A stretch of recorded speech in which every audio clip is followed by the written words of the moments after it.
Why, hello. You want to do some painting? I do. I have these plaques from the dollar store. I already gessoed them. They were, $1.25 as the dollar store has raised their prices. Easter crafting. Well, let's make it fine art. This egg I got from Target. I didn't know Target had wood pieces like this, but it's nice and thick and real good. She should paint up pretty good.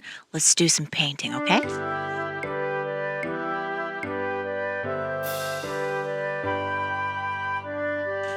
Let's tape this up because I am too clumsy to not tape up the parts that I don't want paint on. And it's an easy thing to do. You just get some blue tape out and you put it on all the places you don't want to get paint on.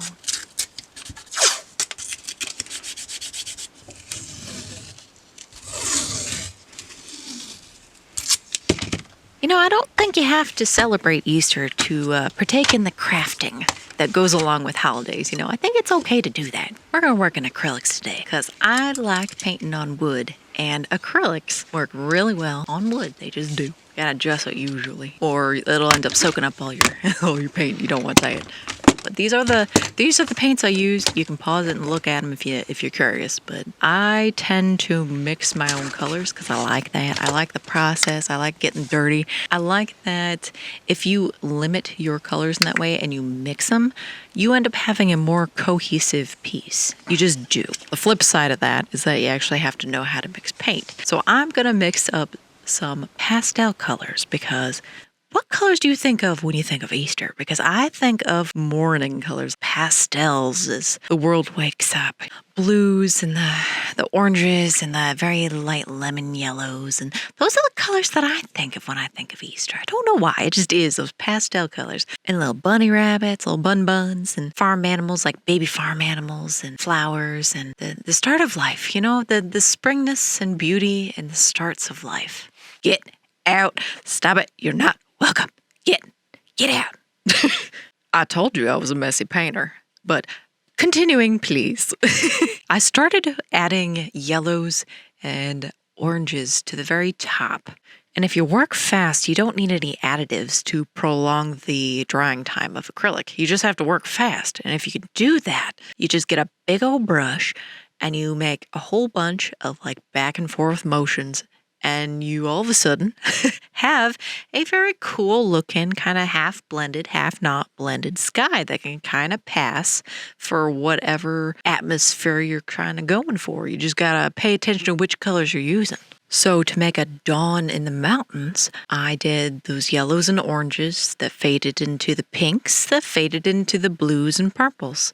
And that's just how I set this up to make this feel that way. I highly suggest visiting the mountains wherever you happen to be. So I'm in the Midwest, so the mountains for me are the Smokies, and I love the Smokies. I do. It's one of those places that I just always want to spend time. I tend to do a lot of art of the mountains and woods and those sorts of places on the earth, and not on the earth. I do a lot of alien landscapes that are nature themed and planet themed and landscape themed, and it seems to be where I find my home. So the trick with painting mountains, if you want to learn, change the color values as it comes closer to you. So the mountains that are closer to you should be much, much darker in value than the mountains that are far away. And if you want it to look kind of almost smoky, then the farthest away mountains should almost be the same color as the sky in that portion. Almost, just a little different. That's how you change the colors of mountains to make it look like distance. Don't be afraid to use your fingers when it comes to paint, Sometimes the best tools you have are already attached to you. You can turn all sorts of flat surfaces into paintings. I've done a lot of that. Cabinet fronts, wood placards of all kinds of shapes and sizes, all sorts of stuff. A few moments later. Here it is dry. I'm probably going to go back and do some more later, but I need to move on to the next thing. Not bad, though. I like that one. Now let's do the chicken. Little chickadee. I'm going to do another dawn sky on this unusual shaped canvas. Well, it's not a canvas, it's a plaque, but you know what I mean. You know what I mean. We'll start with the yellows and work down to the oranges and pinks and purples and blues. That's just the order of the things. A little bit of red in there just to make it we'll make this one a little more deeper in colors. The thing is, you just keep going. You keep mixing but like very fast. You don't want to think about it too much when you're doing this kind of thing. You don't want to think about it too much. If you overthink it, that's when it turns into mud. But also, this is acrylic. And the nice thing is about acrylic is that if you don't like it, wait until it dries and then just do another layer. That's the really nice thing. Moments later. Here it is dry. That was a good one. And see, now we're going to go back to the egg because I wanted to change it. I didn't like it quite as much. I thought it'd be better to make it a little more graphic with the way the folds of the mountains. I don't know. There's got to be like actual words for that. I don't know what to call them, but I'm currently calling them mountain folds. I don't know what else to call them. Hills and valleys and crests and things. I don't know. The older I get, the less I know, and the more I figure out the things that I do need to know. Figure out the things that I'm missing in my life, because there's a lot of knowledge that I probably should have that I don't yet. And that's what I'm working towards. I'm working towards a lot of the fundamentals of life that are gone from a lot of the modern American idea of being an American. Because we all should probably have a basic understanding of plumbing. We should all probably have a basic understanding of a lot of stuff. Handicrafts, cooking, general house maintenance, gardening. I like this egg. This egg turned out good. Oh yeah, that's a good egg. But we're going to work on this one next. Yes, next egg. But, the stuff that we're missing from just being an American, growing your own food. How many people don't even know how to cook, much less grow your own food? All this stuff is important, and we've forgotten a lot of it as a society. We've let all these other people make those decisions for us, and I'm not a fan of that. I don't like it. We need to know how to make your own clothes. You need to know how to grow food, how to maybe raise chickens, how to do home repair. Those are things that are necessary. I mean, what percentage of the population has any idea what herbs and spices do what actual things to the human body? This is black acrylic ink, by the way. We're going to brush it on top of this, make some like little leafies and branches and trunks and things. Yeah. See, I kind of had the idea of like being on the top of a mountain, but looking through a very thin layer of trees to see far beyond. I thought this would be a nice way to do it. And the nice thing is, this liquid acrylic goes on really easy. It's very thin. It is very much like an ink, actually. And you could just brush it on and let it dry, and it dries just like a very thin pigmented layer of ink. So it goes very well with other acrylics, It's a good time to look farther into the distance and see the bigger things. There's a lot of things going on in the world right now. And I think a lot of it is on purpose to distract you, to make sure that you can't actually think for yourself. What's the saying? You can't see the forest for the trees? Yeah, it feels right, doesn't it? It does. It's time to look around you, time to see the distance, see the things beyond before you fall off the mountain. I don't mean to sound so sad today. I try very hard to save up all of my optimism to put onto this channel for y'all. I really do. There's just a lot going on right now, and there's a flavor of sadness to the universe. There is.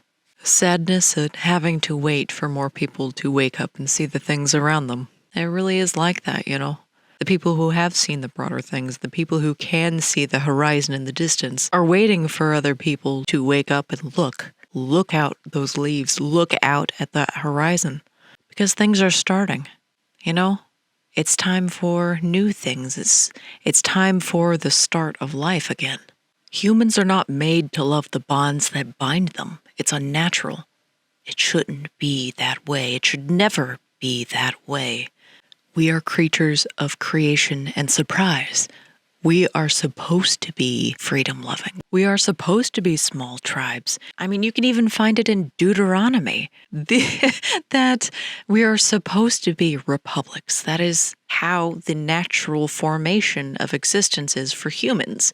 All the centralization is unnatural. It is not natural to humans. It doesn't belong here. It needs to go. I have learned more and broadened things more in the last 3 years than I have in the last 30.